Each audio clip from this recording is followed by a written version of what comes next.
Hello friends, welcome to share trader Kannada.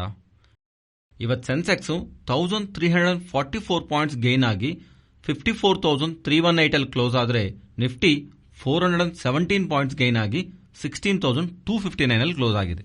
Virus bank Nifty 704 points gain ಆಗಿ 34,301 ಅಲ್ಲಿ close ಆಗಿದೆ. ಇವತ್ತು ಮಿಡ್ ಕ್ಯಾಪ್ 2.44% ಗೇನ್ ಆದರೆ ಸ್ಮಾಲ್ ಕ್ಯಾಪ್ 2.93% ಗೇನ್ ಆಗಿದೆ. ಇವತ್ತು ಮಾರ್ಕೆಟ್ ಅಲ್ಲಿ ನಿಮಗೆ ಟಾಪ್ ಗೈನರ್ ಸಿಗಬಹುದು, ಬಟ್ ಟಾಪ್ ಲೂಸರ್ಸ್ ನಿಫ್ಟಿ 50 ಯಾರೂ ಇಲ್ಲ. ಎಲ್ಲಾ ಸ್ಟಾಕ್ಸ್ ಪಾಸಿಟಿವ್ ಆಗಿ ಕ್ಲೋಸ್ ಆಗಿದೆ. ಎಂಟೈರ್ ಗ್ಲೋಬಲ್ ಈಕ್ವಿಟಿ ಮಾರ್ಕೆಟ್ಸ್ ಎಲ್ಲಾನು ರೀಸೆಂಟ್ ಆಗಿ ಬರ್ತಿರುವಂತಹ ಸೆಲ್ ಆಫ್ ಆದ್ಮೇಲೆ ಇವತ್ತು ಪಾಸಿಟಿವ್ ಆಗಿ ಮೂವ್ ಆಗಿವೆ. ಇನ್ಫ್ಯಾಕ್ಟ್ ಬ್ಯಾಂಕ್ ನಿಫ್ಟಿ ಆದ್ರೂ ಸ್ಟಾರ್ಟಿಂಗ್ ಅಲ್ಲಿ ಸ್ಟ್ರಗಲ್ ಆಗಿದೆ. ಅಲ್ಲಿಂದ ಓಪನಿಂಗ್ ಇಂದ ಕರೆಕ್ಟ್ ಆಗ್ತಾ in between support and resistant ಹತ್ರ ಮೂವ್ ಆಗೋದಕ್ಕೆ ಪ್ರಯತ್ನ ಮಾಡಿದೆ. ಆದ್ರೆ ನಿಫ್ಟಿ ಓಪನಿಂಗ್ ಇಂದಾನು ಪ್ರತಿಯೊಂದು ರೆಸಿಸ್ಟೆಂಟ್ ನ ಬ್ರೇಕ್ ಮಾಡ್ತಾ ಅಪ್ಸೈಡ್ ಮೂವ್ ಆಗಿ ಇಂಪಾರ್ಟೆಂಟ್ ಲೆವೆಲ್ ಆಗಿರೋ 16,250 ಹತ್ತಿರ ಕ್ಲೋಸ್ ಆಗಿದೆ. ನಿಫ್ಟಿಯಲ್ಲಿ ಬಂದಿರೋ 400 ಪಾಯಿಂಟ್ಸ್ ರ್ಯಾಲಿನಲ್ಲಿ ರಿಲಯನ್ಸ್ ಇಂಡಸ್ಟ್ರಿ 85 ಪಾಯಿಂಟ್ಸ್ ಹತ್ರ ಕಾಂಟ್ರಿಬ್ಯೂಟ್ ಮಾಡಿದೆ. ಅಂಡ್ ರಿಲಯನ್ಸ್ ಅಲ್ಲಿ ಮೂವ್ ಬರೋದಕ್ಕೆ ಒಂದು ಇಂಪಾರ್ಟೆಂಟ್ ಅಪ್ಡೇಟ್ ಇದೆ, ಅದು ಸ್ಟಾಕ್ ನ್ಯೂಸ್ ಅನಾಲಿಸಿಸ್ ಅಲ್ಲಿ ಮಾತಾಡ್ಕೊಳ್ಳೋಣ. But as of now market related ಒಂದು ಸ್ಟ್ರಾಂಗ್ ರಿವರ್ಸಲ್ ಇವತ್ತು ಇಂಟ್ರಾಡೇ ಸೆಷನ್ ಅಲ್ಲಿ ಕಾಣಿಸಿದೆ. ಫರ್ದರ್ ಅಪ್ಡೇಟ್ಸ್ ಮಾತಾಡ್ಕೊಳ್ಳೋ ಮುಂಚೆ ರೀಸೆಂಟ್ ಟೈಮ್ಸ್ ಅಲ್ಲಿ ನಾವು ಅನ್ಕೊಂಡಿರೋದು 16,250 ಬಿಲೋ ವರೆಗೂ ಮಾರ್ಕೆಟ್ ಇದ್ರೆ ಬೇರಿಶ್ ಆಗಿ ನೋಡ್ತಾ ಇದೀವಿ ಅಂತ. So by technically analysis recent ಆಗಿ ಬರ್ತಿರೋ ಲೋಯರ್ ಲೋಸ್ ಪ್ಯಾಟರ್ನ್ ಬ್ರೇಕ್ ಆಗಿ ಅಪ್ಸೈಡ್ ಪ್ರೈಸ್ ಕ್ಲೋಸ್ ಆಗಿರೋ ತರ. ಸೊ ಡೌನ್ ಟ್ರೆಂಡ್ ಬ್ರೇಕ್ ಮಾಡಿ ಇದು ರಿವರ್ಸಲ್ ಪ್ಯಾಟರ್ನ್ ಅಂತ ನಮಗೆ ಕಾಣಿಸ್ತಾ ಇದೆ. ಅಂಡ್ ಸೇಮ್ ಟೈಮ್ ಇಲ್ಲಿಂದ ನೀವು ನೆಕ್ಸ್ಟ್ ಫ್ಯೂ ಡೇಸ್ ವರೆಗೂ 16,250 ಸಸ್ಟೈನ್ ಆಗ್ತಾ ಇರೋದು ಅಂಡ್ ಬುಲ್ಸ್ ಒಂದು ಸ್ಟ್ರೆಂತ್ ಇಂಡಿಕೇಟ್ ಮಾಡುತ್ತೆ.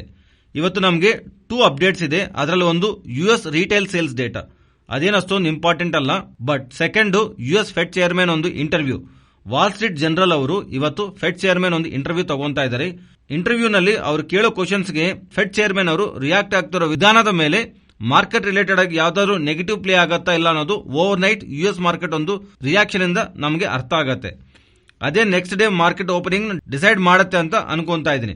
ಒಂದು ವೇಳೆ ಮಾರ್ಕೆಟ್ ಅಲ್ಲಿ ಈ ತರ ಬಂದಿರೋ ರ್ಯಾಲಿ ಆದ್ಮೇಲೆ ಅಗೈನ್ ಗ್ಯಾಪ್ ಡೌನ್ ಆಗಿದೆ, ಯಾವ ಪಾಯಿಂಟ್ ಇಂದ ತಿರ್ಗಾ ನಾವು ಮಾರ್ಕೆಟ್ ನ ನೆಗೆಟಿವ್ ಆಗಿ ನೋಡೋದು ಸ್ಟಾರ್ಟ್ ಮಾಡಬಹುದು ಅಂದ್ರೆ ರೀಸೆಂಟ್ ಆಗಿ ನೀವು ಗಮನಿಸಿದ್ರೆ 15,740 ಹತ್ರ ಮಲ್ಟಿಪಲ್ ಟೈಮ್ಸ್ ಪ್ರೈಸ್ ಸಪೋರ್ಟ್ ತಗೊಂಡಿದೆ. 12th May, 13th May, even 16th main support ತಗೊಂಡು ಅಬೌವ್ ಸಸ್ಟೈನ್ ಆಗ್ತಾ ಬಂದಿದೆ.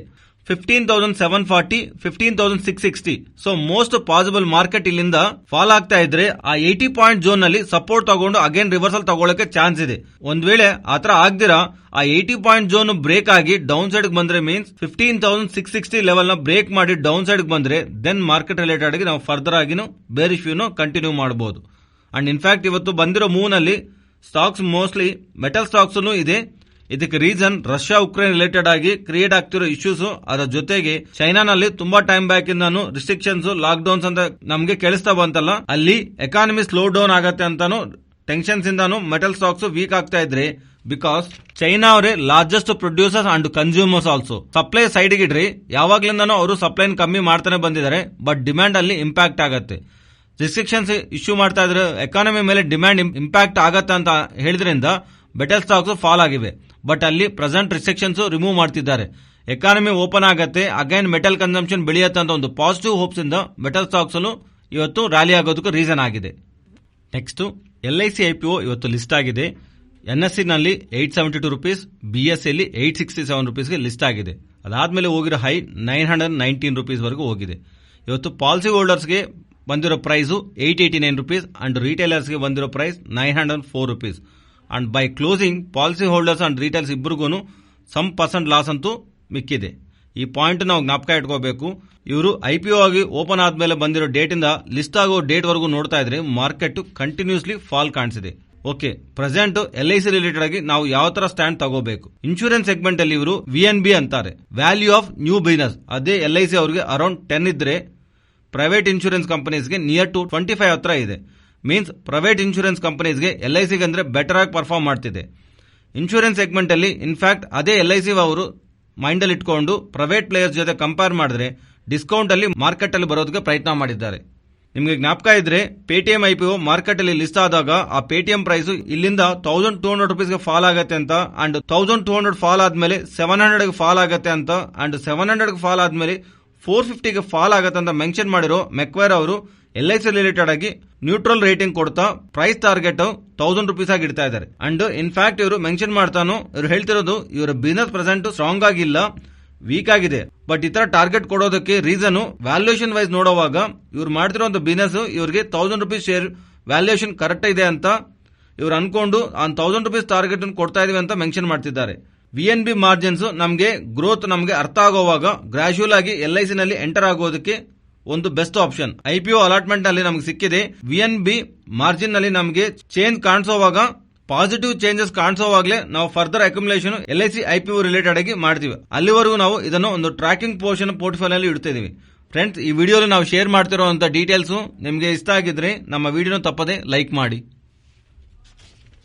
ಇವತ್ತು ನೀವು ಸ್ಮಾಲ್ ಕ್ಯಾಪ್ ರಿಫೈನರಿ ಸ್ಟಾಕ್ಸ್ ಗಮನಿಸಿದ್ರೆ like Chennai petroleum upper circuit ಅಲ್ಲಿ ಕ್ಲೋಸ್ ಆಗಿದೆ, ವೆರಾಸ್ MRPL ಅಪ್ಪರ್ ಸರ್ಕ್ಯೂಟ್ ಅಲ್ಲಿ ಕ್ಲೋಸ್ ಆಗಿದೆ. ಲಾರ್ಜ್ ಕ್ಯಾಪ್ ಸ್ಟಾಕ್ ಆದ್ರೆ ರಿಲಯನ್ಸ್ ಇಂಡಸ್ಟ್ರೀಸ್ ಮೋರ್ ದ್ಯಾನ್ 4% ವರೆಗೂ ರ್ಯಾಲಿ ಆಗಿದೆ. ಇದಕ್ಕೆ ರೀಸನ್ ಸೌದಿ ಎನರ್ಜಿ ಮಿನಿಸ್ಟರ್ ಆಗಿರುವ ರಿಫೈನಿಂಗ್ ಮಾರ್ಜಿನ್ಸ್ ರಿಲೇಟೆಡ್ ಆಗಿ ಒಂದು ಪಾಸಿಟಿವ್ ಸ್ಟೇಟ್ಮೆಂಟ್ ಮಾಡಿದ್ದಾರೆ. ಆಚೆ ಯಾವ್ದಾದ್ರೆ ಡಿಮ್ಯಾಂಡ್ ಇದೆಯಲ್ಲ, ಆ ಡಿಮ್ಯಾಂಡ್ ಮೀಟ್ ಆಗೋದಕ್ಕೆ ರಿಫೈನಿಂಗ್ ಕೆಪಾಸಿಟಿ ಪ್ರೆಸೆಂಟ್ ಇಲ್ಲ. ಆದ್ರೆ ಕಮಿಂಗ್ ಟೈಮ್ಸ್ ನಲ್ಲಿ ಇನ್ನೂ ರಿಫೈನಿಂಗ್ ಮಾರ್ಜಿನ್ಸ್ ಬೆಳೆಯೋದಕ್ಕೆ ಪಾಸಿಬಿಲಿಟಿ ಇರುತ್ತಂತ ಮಾಡಿದಿರುವಂತಹ ಕಮೆಂಟ್ಸ್ ಇಂದ ಕೇವಲ $1 per barrel gross refining margins ಬೆಳೆದ್ರೇನೆ 700 to 800 crores MRPL ಅವರಿಗೆ ಲಾಭ ಬರುತ್ತಂತ ಎಕ್ಸಿಸ್ಟಿಂಗ್ ಆಗಿ ಹೇಳಿದ್ದಾರೆ. ಅವರ ರಿಫೈನಿಂಗ್ ಕೆಪಾಸಿಟಿಗೆ 700 to 800 crores ಪ್ರಾಫಿಟಬಿಲಿಟಿ ಬರ್ತಿದ್ರೆ ಅದೇ ರಿಲಯನ್ಸ್ ಇಂಡಸ್ಟ್ರಿಗೆ ಎಷ್ಟು ಸಾವಿರ ಕೋಟಿ ಲಾಭ ಬರುತ್ತೆ ಅನ್ನೋದು ನಾವು ಅರ್ಥ ಮಾಡ್ಕೋಬೇಕು. ಕೇವಲ $1 ಪರ್ ಬ್ಯಾರಲ್ ಅನ್ನೋದೇ ನಮ್ಗೆ ಅರ್ಥ ಮಾಡ್ಕೋಬೇಕು. ಯೂಶುವಲ್ ಆಗಿ ಇದು $7 to $8 ಇರುತ್ತೆ ಆವರೇಜ್ ಆಗಿ ಸಿಂಗಪುರ್ ಗ್ರಾಸ್ ರಿಫೈನಿಂಗ್ ಮಾರ್ಜಿನ್ಸ್. ಆದ್ರೆ ರೀಸೆಂಟ್ ಟೈಮ್ಸ್ ಅಲ್ಲಿ 14 to 15 ಹತ್ರ ಬಂದಿದೆ ಅಂತ ಹೇಳಿದ್ರಿಂದ ಮೋಸ್ಟ್ ಆಫ್ ದಿ ಸ್ಟಾಕ್ಸ್ ಗೆ ಒಳ್ಳೆ ರ್ಯಾಲಿ ಬಂದಿದೆ. ಬಟ್ ಸೌದಿ ಮಿನಿಸ್ಟರ್ ಹೇಳ್ತಿರೋ ಪ್ರಕಾರ ಇದು ಇನ್ನೂ ಹೈಯರ್ ಸೈಡ್ ಇರೋದಕ್ಕೆ ಪಾಸಿಬಿಲಿಟಿ ಇದೆ ಅಂತ ಅವ್ರು ಮಾಡ್ತಿರೋ ಕಮೆಂಟ್ಸ್ ಇಂದ ರಿಫೈನಿಂಗ್ ಸ್ಟಾಕ್ಸ್ ಎಲ್ಲದರಲ್ಲೂ ಇವತ್ತು ಇಂಟ್ರಾಡೇ ಸೆಷನ್ ಅಲ್ಲಿ ಒಳ್ಳೆ ರ್ಯಾಲಿ ಕಾಣಿಸಿದೆ. ನೆಕ್ಸ್ಟ್, ಸ್ಟೀಲ್ ಎಕ್ಸ್ಚೇಂಜಸ್ ಅವರು ಪ್ರೀವಿಯಸ್ ಆಗಿ ರಿಸಲ್ಟ್ಸ್ ನ ಪೋಸ್ಟ್ ಮಾಡಿದಾರಲ್ಲ, ಅದರ ಜೊತೆಗೆ ಇವತ್ತು ಸ್ಟಾಕ್ ಸ್ಪ್ಲಿಟ್ ನ ಅಪ್ಡೇಟ್ ಮಾಡಿದ್ದಾರೆ. ಫೇಸ್ ವ್ಯಾಲ್ಯೂ 10 ಆಗಿರೋದನ್ನು 1 ಆಗಿ ಚೇಂಜ್ ಆಗತ್ತೆ ಅಂತ ಮೀನ್ಸ್ ಪ್ರೆಸೆಂಟ್ ಇರೋ ಸ್ಟಾಕ್ ಪ್ರೈಸ್ ನಲ್ಲಿ ಫರ್ದರ್ 10 ಇಂದ ಡಿವೈಡ್ ಆಗ್ತಾ ನಂಬರ್ ಆಫ್ ಸ್ಟಾಕ್ಸ್ 10 ಇಂದ ಮಲ್ಟಿಪ್ಲೈ ಆಗತ್ತೆ ಅಂತ ಅಪ್ಡೇಟ್ ಮಾಡ್ತಿದ್ದಾರೆ. Next, Adani green, Adani transmission and Adani enterprises related ಆಗಿ ಪ್ರಿಫರೆನ್ಷಿಯಲ್ ರೂಟ್ ಅಲಾಟ್ಮೆಂಟ್ ನಲ್ಲಿ 15,400 crores ಹತ್ರ ಅಬುದಾಬಿಗೆ ಸಂಬಂಧಿಸಿರುವ ಗ್ಲೋಬಲ್ ಸ್ಟ್ರಾಟಜಿಕ್ ಇನ್ವೆಸ್ಟ್ಮೆಂಟ್ ಕಂಪನಿ ಆಗಿರುವ ಪ್ರೈಮರಿ ಈಕ್ವಿಟಿ ಟ್ರಾನ್ಸಾಕ್ಷನ್ ಕಂಪ್ಲೀಟ್ ಆಗಿದೆ ಅಂತ ಹೇಳ್ತಿದ್ದಾರೆ. ಇನ್ವೆಸ್ಟ್ಮೆಂಟ್ UAE ಅದೇ ತರ ಇಂಡಿಯಾ ಮಧ್ಯದಲ್ಲಿ ನಡೀತಿದೆ. ಎಂಟೈರ್ ಟ್ರೇಡ್ ನಲ್ಲಿ 4.87% ಹತ್ರ ಇದೆ. ಅದಾನಿ ಅವರು ನಾನ್ ಫೇಶಿಯಲ್ ಫ್ಯೂಲ್ ರಿಲೇಟೆಡ್ ಆಗಿ ಜನರೇಟ್ ಮಾಡಿರೋ ಎನರ್ಜಿನ ಸಪೋರ್ಟ್ ಮಾಡೋದಕ್ಕೆ ಇನ್ವೆಸ್ಟ್ಮೆಂಟ್ ಮಾಡೋ ತರ global strategic investment company IHC ಅವರು ಅಪ್ಡೇಟ್ ಮಾಡ್ತಿದ್ದಾರೆ. ನೆಕ್ಸ್ಟ್, ಟಾಟಾ ಪವರ್ ಅವರು ಹುಂಡೈ ಮೋಟಾರ್ಸ್ ಅವ್ರ ಜೊತೆ ಟೈಅಪ್ ಆಗಿ EV ಚಾರ್ಜಿಂಗ್ ನೆಟ್ವರ್ಕ್ ನ ಬಿಲ್ಡ್ ಮಾಡ್ತಾರಂತ ಹೇಳ್ತಿದ್ದಾರೆ. ಈ ಪಾರ್ಟ್ನರ್ಶಿಪ್ ನಲ್ಲಿ ಭಾಗವಾಗಿ ಹುಂಡೈಗೆ ಸಂಬಂಧಿಸಿರುವ ಎಕ್ಸಿಸ್ಟಿಂಗ್ 34 EV ಡೀಲರ್ ಲೊಕೇಶನ್ ನಲ್ಲಿ ಇವರು ಟಾಟಾ ಪವರ್ ಫಾಸ್ಟ್ ಚಾರ್ಜರ್ಸ್ ನ ಇನ್ಸ್ಟಾಲ್ ಮಾಡ್ತಾರಂತ, ಕಸ್ಟಮರ್ಸ್ ಗೆ ಹೋಮ್ ಚಾರ್ಜಿಂಗ್ ಇನ್ಫ್ರಾಸ್ಟ್ರಕ್ಚರ್ ಪ್ರೊವೈಡ್ ಮಾಡ್ತಾರಂತ ಟಾಟಾ ಪವರ್ ಅದೇ ತರ ಹುಂಡೈ ಮೋಟಾರ್ಸ್ ಅವರು ಡೀಲ್ ಮಾಡ್ಕೊಂಡಿರೋ ತರ ಅಪ್ಡೇಟ್ ನ ಟಾಟಾ ಪವರ್ ಅವರು ಎಕ್ಸ್ಚೇಂಜರ್ಸ್ ಗೆ ಅಪ್ಡೇಟ್ ಮಾಡಿದ್ದಾರೆ. ನೆಕ್ಸ್ಟ್, ಮಿಂಡಾ ಇಂಡಸ್ಟ್ರೀಸ್ ಬಗ್ಗೆ ಮಾತಾಡ್ಕೋಬೇಕು. ಇವರು ಎಕ್ಸ್ಚೇಂಜರ್ಸ್ ಗೆ ಅಪ್ಡೇಟ್ ಮಾಡೋದ್ರ ಪ್ರಕಾರ May 24 ಬೋರ್ಡ್ ಸಮಾವೇಶ ಮಾಡಿ ರಿಸಲ್ಟ್ ಜೊತೆಗೆ ಡಿವಿಡೆಂಡ್ ಅದೇ ತರ ಬೋನಸ್ ಡಿಕ್ಲೇರ್ ಮಾಡ್ತಾರಂತ ಹೇಳ್ತಿದ್ದಾರೆ. ಸೇಮ್ ಡೇನೆ ಇವರು 1000 crores ಹತ್ರ ಡೆಟ್ ಇನ್ಸ್ಟ್ರೂಮೆಂಟ್ ರಿಲೇಟೆಡ್ ಆಗಿ ಫಂಡ್ ರೈಸಿಂಗ್ ಅಪ್ಡೇಟ್ ಮಾಡ್ತಾರಂತ ಅಪ್ಡೇಟ್ ಮಾಡ್ತಿದ್ದಾರೆ. ನೆಕ್ಸ್ಟ್, ಆದಿತ್ಯ ಬಿರ್ಲಾ ಕ್ಯಾಪಿಟಲ್ ಬಗ್ಗೆ ನಿನ್ನೇನು ಮಾತಾಡ್ಕೊಂಡಿದ್ವಲ್ಲ, ಇವರ ಟಾಪ್ ಮ್ಯಾನೇಜ್ಮೆಂಟ್ ಮೇಲೆ ವಿಜಿಲ್ ಬೋಲಸ್ ಲೆಟರ್ ಫೆಬ್ರವರಿ ಬೋರ್ಡ್ಗೆ ಹೋಗಿದೆ ಅಂತ, ಅದರಲ್ಲಿ corruption, inside trading and malpractice ನಡೆದಿರೋ ತರ ಆ ಲೆಟರ್ ನಲ್ಲಿ ಮೆನ್ಷನ್ ಮಾಡಿದ್ದಾರಂತ. ಆತರ ರೀಸೆಂಟ್ ಟೈಮ್ಸ್ ಅಲ್ಲಿ ನಮಗೆ ಫೈನಾನ್ಷಿಯಲ್ ಪ್ಲಾಟ್ಫಾರ್ಮ್ಸ್ ಅಲ್ಲಿ ಅಪ್ಡೇಟ್ ಬಂದಿದೆ. ಇದರಿಂದ ಸ್ಟಾಕ್ ಒಳ್ಳೆ ಕರೆಕ್ಷನ್ ಕಾಣಿಸಿದೆ. ಬಟ್ ಈ ಅಪವಾದಗಳೆಲ್ಲದನ್ನು Aditya Birla Capital independent committee ಅಂಗೀಕರಣ ಮಾಡಕ್ ಆಗ್ತಿಲ್ಲ ಅಂತ, ಅದರಲ್ಲಿ ಯಾವ ತರ ಮೆರಿಟ್ ಇಲ್ಲ ಅಂತ ಅಪ್ಡೇಟ್ಸ್ ಬರ್ತಾ ಇರೋದು ಸ್ಟಾಕ್ ಇವತ್ತು ನಿಯರ್ ಟು 4% ಹತ್ರ ರ್ಯಾಲಿ ಆಗಿದೆ. ರೀಸೆಂಟ್ ಟೈಮ್ಸ್ ನಲ್ಲಿ ವೀಟ್ ಎಕ್ಸ್ಪೋರ್ಟ್ಸ್ ರಿಲೇಟೆಡ್ ಆಗಿ government of India multiple updates ಮಾಡಿದಾರಲ್ವಾ. ರೀಸೆಂಟ್ ಆಗಿ ಇಂಡಿಯನ್ ಗವರ್ಮೆಂಟ್ ಅವರು ವೀಟ್ ಎಕ್ಸ್ಪೋರ್ಟ್ಸ್ ರಿಸ್ಟ್ರಿಕ್ಷನ್ ಮಾಡೋ ತರ ಅಪ್ಡೇಟ್ ಮಾಡಿದ್ರಲ್ಲ, ಅಂಡ್ ಅಗೈನ್ ಎಕ್ಸಿಸ್ಟಿಂಗ್ ಆಗಿ ಮಾಡಿರುವಂತಹ ರಿಸ್ಟ್ರಿಕ್ಷನ್ಸ್ ಕೆಲವು ರಿಲ್ಯಾಕ್ಸೇಷನ್ ಪ್ರೊವೈಡ್ ಮಾಡೋ ತರ ಗವರ್ಮೆಂಟ್ ಆಫ್ ಇಂಡಿಯಾ ಅವರು ಅಪ್ಡೇಟ್ ಮಾಡ್ತಿದ್ದಾರೆ. ಇದು ITC ರಿಲೇಟೆಡ್ ಆಗಿ ಇಂಪಾರ್ಟೆಂಟ್, ಬಿಕಾಸ್ ಆಲ್ರೆಡಿ ಇವರು ಅಗ್ರಿ ಬಿಸಿನೆಸ್ ಅಲ್ಲಿ ಇಯರ್ ಆನ್ ಇಯರ್ ಕಂಪ್ಯಾರಿಸನ್ ಅಲ್ಲಿ 100% ಗ್ರೋತ್ ನೋಡಿದ್ದಾರೆ. ಅಂಡ್ ಈವನ್ ಗ್ಲೋಬಲ್ ಆಗಿರುವಂತಹ ಈ ಡಿಮ್ಯಾಂಡ್ ಅರ್ಥ ಮಾಡಿಕೊಂಡು ವೀಟ್ ಪ್ರೊಡಕ್ಷನ್ ಸ್ಕೇಲ್ ಅಪ್ ಮಾಡಿರೋ ತನ್ನ ಅಪ್ಡೇಟ್ಸ್ ಅಂತೂ ಕಾಣಿಸಿದೆ.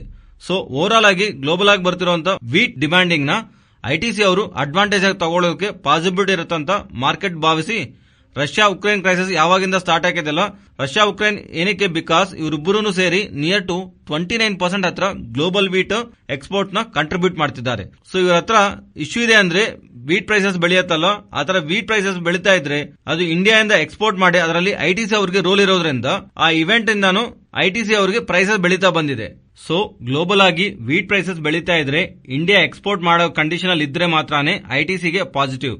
ಅವ್ರ ಅಗ್ರಿ ಬಿಸಿನೆಸ್ಗೆ ಅದು ಪ್ರಾಫಿಟಬಿಲಿಟಿನ ಆಡ್ ಮಾಡುತ್ತೆ. ಕೇವಲ ITCಗೆ ಅಂತಾನಲ್ಲ, ಅದಾನಿ ವಿಲ್ಮರ್ ಅವರು ನಾವು ಪಾಸಿಟಿವ್ ತಗೋಬಹುದು.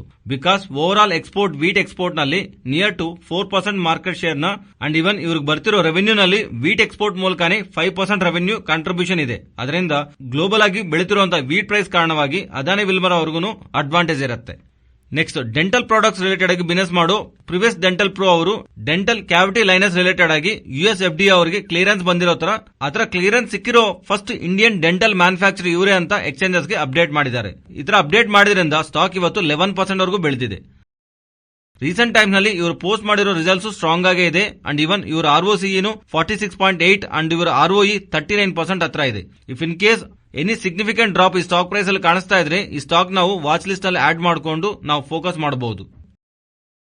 ನೆಕ್ಸ್ಟ್, ರಾಕೇಶ್ ಜಿಂಜನ್ವಾಲಾ ಅವರು ಬೇರೆ ಫೇಮಸ್ ಇನ್ವೆಸ್ಟರ್ಸ್ ಈ ಮಾರ್ಚ್ ಕ್ವಾರ್ಟರ್ ನಲ್ಲಿ ಅವ್ರ ಪೋರ್ಟ್ಫೋಲಿಯೋನಲ್ಲಿ ಯಾವ ಸ್ಟಾಕ್ಸ್ ರಿಲೇಟೆಡ್ ಆಗಿ ಶೇರ್ಸ್ ನ ಜಾಸ್ತಿ ಮಾಡ್ಕೊಂಡಿದ್ದಾರೆ ಅಂಡ್ ಯಾವ ಸ್ಟಾಕ್ಸ್ ನಲ್ಲಿ ಕಮ್ಮಿ ಮಾಡ್ಕೊಂಡಿದ್ದಾರೆ ಅಂತ ನಾವು ಡೇಟಾನ ಗಮನಿಸಿದ್ರೆ, ರಾಕೇಶ್ ಜಿಂಜನ್ವಾಲಾ ಅವರು ಸಂಬಂಧ ಇರುವ Jubilant Pharmova, Canara bank, Indiabulls housing finance ನಲ್ಲಿ ಅವರಿಗಿರುವಂತಹ ಎಕ್ಸಿಸ್ಟಿಂಗ್ ಶೇರ್ ನ ಬೆಳೆಸ್ಕೊಂಡು ಇನ್ನೂ ಜಾಸ್ತಿ ಮಾಡ್ಕೊಂತಾ ಇದ್ರೆ, TV18 broadcast, Wockhardt Pharmova, Aptech, Indian hotels, rest of the stocks ಎಲ್ಲ ಅವ್ರಿಗೆ ಎಕ್ಸಿಸ್ಟಿಂಗ್ ಆಗಿರೋ ಶೇರ್ ನ ಸ್ವಲ್ಪ ಕಮ್ಮಿ ಮಾಡ್ಕೊಂತಿದ್ದಾರೆ. ಅಂಡ್ ರಾಧಾಕಿಶನ್ ದಮಾನಿ ಅವರು VST ಇಂಡಸ್ಟ್ರೀಸ್, ಯುನೈಟೆಡ್ ಬೆವರೇಜ್ ಈ 2 ಸ್ಟಾಕ್ಸ್ ಅಲ್ಲಿ ಅವ್ರ ಶೇರ್ಸ್ ನ ಜಾಸ್ತಿ ಮಾಡ್ಕೊಂತಾ ಇದ್ರೆ, ಮೆಟ್ರೋಪೋಲಿಸ್ ಹೆಲ್ತ್ ಕೇರ್, ಬ್ಲೂ ಡಾಟ್ ಅಲ್ಲಿ ಅವ್ರ ಶೇರ್ಸ್ ನ ಕಮ್ಮಿ ಮಾಡ್ಕೊಂಡಿದ್ದಾರೆ. ಆಶೀಶ್ ಕೊಚಾಡಿ ಅವರು XPRO, Garware hi-tech quality pharmaceutical particular stocks ಅಲ್ಲಿ ಅವ್ರ ಶೇರ್ಸ್ ನ ಸಿಗ್ನಿಫಿಕೆಂಟ್ ಆಗಿ ಬೆಳೆಸ್ಕೊಂತಾ ಇದ್ರೆ, ವಿಷ್ಣು ಕೆಮಿಕಲ್ಸ್ ನಲ್ಲಿ ಅವ್ರ ಶೇರ್ಸ್ ನ 0.6% ವರೆಗೂ ಕಟ್ ಮಾಡ್ಕೊಂಡಿದ್ದಾರೆ. ಇದರ ಜೊತೆಗೆ Somany home innovations, Mastek, Moldtek packing, ADF foods ನಲ್ಲಿ ಇವರ ಶೇರ್ಸ್ ನ ಕಮ್ಮಿ ಮಾಡ್ಕೊಂಡಿದ್ದಾರೆ. ಅಂಡ್ ಡಾಲಿ ಖನ್ನಾ ಅವರು Prakash pipes, butterfly, Ajanta, soya, Rama phosphate particular stocks ಅಲ್ಲಿ ಅವ್ರ ಶೇರ್ಸ್ ನ ಜಾಸ್ತಿ ಮಾಡ್ಕೊಂತಾ ಇದ್ರೆ, KCP, Deepak spinners, rain industries, NCL industries ನಲ್ಲಿ ಇವ್ರ ಶೇರ್ಸ್ ನ ಕಮ್ಮಿ ಮಾಡ್ಕೊಂಡಿದ್ದಾರೆ. ಫೈನಲಿ ವಿಜಯ್ ಕೆಡಿಯಾ ಅವರು ರಾಮ್ಕೋ ಸಿಸ್ಟಮ್ಸ್ ಅಲ್ಲಿ ಅವ್ರ ಶೇರ್ಸ್ ನ ಕಮ್ಮಿ ಮಾಡ್ಕೊಂತಾ ಇದ್ರೆ, ಎಲ್ಕಾನ್ ಇಂಜಿನಿಯರಿಂಗ್, ವೈಭವ್ ಗ್ಲೋಬಲ್ ನಲ್ಲಿ ಅವ್ರ ಶೇರ್ಸ್ ನ ಸ್ಲೈಡ್ ಪೊಸಿಷನ್ ನಲ್ಲಿ ಜಾಸ್ತಿ ಮಾಡ್ಕೊಂಡಿದ್ದಾರೆ. ನೆಕ್ಸ್ಟ್, ನಿಫ್ಟಿ ಅದೇ ತರ bank Nifty support and resistant present levels ಇಂದ Nifty support 16,170 and below 16,080 and present levels ಇಂದ ಸಸ್ಟೈನ್ ಆಗಿ ಅಬೋವ್ ಹೋಗ್ತಿದ್ರೆ 16,370 ಅಂಡ್ ಅಬೋವ್ 16,450. ಒಂದು ವೇಳೆ ರ್ಯಾಲಿ ಆಗಿ 16,450 ಹತ್ರ ಬರ್ತಿದ್ರೆ 16,450 ಟು 16,500 ಸ್ವಲ್ಪ ಕಾಶಿಯಸ್ ಆಗಿರಿ. ಬಿಕಾಸ್ ಪ್ರೀವಿಯಸ್ ಆಗಿನೂ ಈ ಝೋನ್ ಹತ್ರನೇ ಮಲ್ಟಿಪಲ್ ಟೈಮ್ಸ್ ನಿಫ್ಟಿಲಿ ಒಳ್ಳೆ ಫಾಲ್ ಕಾಣಿಸಿದೆ. Next, bank Nifty present levels ಇಂದ ಸಸ್ಟೈನ್ ಆಗಿ ಹೋಗ್ತಿದ್ರೆ 34,550 ಅಂಡ್ ಇವನ್ ನೆಕ್ಸ್ಟ್ ಲೆವೆಲ್ ಅನ್ನು ಇಮಿಡಿಯೇಟ್ ಆಗಿ ಇದೆ 34,640 ಅಂಡ್ ಅಬೋವ್ 34,930 ಅಂಡ್ ಬಿಲೋ ಬರ್ತಿದ್ರೆ 34,180 ಅಂಡ್ ಅದರ ಬಿಲೋ 33,940.